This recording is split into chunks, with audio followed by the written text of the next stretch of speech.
ከብዙ ዓመታት በፊት ጉሮሮዬን አሞኝ የአፍንጫና የጉሮሮ ሐኪም ዘንድ ሄድኩ። ሐኪሙ ገና እንደገባው ስለ ጉሮሮዬ ሳይሆን ስለ ስራዬ ጠየቀኝ። በሽታው ምን ያህል እንደጸናብኝ የማወቅ ፍላጎት አልነበረውም። ፍላጎቱ ከኔ ምን ያህል ገንዘብ ሊያገኝ እንደሚችል ማወቅ ነበር። ሆኖም የሐኪሙ ባህሪና ድርጊቱ ስላስጠላኝ ትቼው ወጣው። ስለዚህም ሊያገኝ የፈለገው ነገር አላገኘም። ዓለም በእንደዚህ አይነቶቹ ጠቅመው መጠቀም በማይፈልጉ ስግብግቦች የተሞላች ነች። ስለሆነም በቁጥር አነስ ብሎ የሚገኙት ለሌሎች ከልብ የመነጨ አገልግሎት የሚሰጡት ከፍተኛ ጥቅም ያገኛሉ።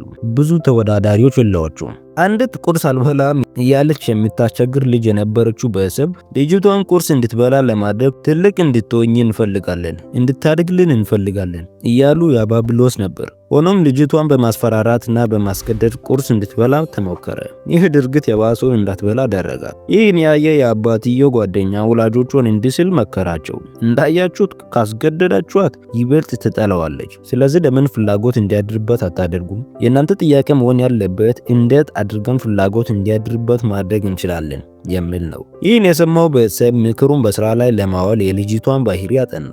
ልጅቷ እናቷ የምትሰራውን መስራት ትወድ ነበር። እንደ እናቷ አዋቂ መስላ መታየት ትፈልግ ነበር። አንድ ቀን ጠዋት ለቁርስ ሻይ ስቀርብ ከዚህ በፊት እናቷ እንደምታደርገው ሻይ ውስጥ ስኳር እንድትጨምር ፈቀዱላት።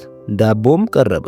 አባትና እናት ድርሻቸውን ሲያነሱ ልጅቷም ሻዩን አማስላ ዳቦን አንስታ እያማገች ትገምጠው ጀመር። ከዚህ ቀን ጀምሮ ቁርሷን በፍላጎቷ ትበላ ጀመር።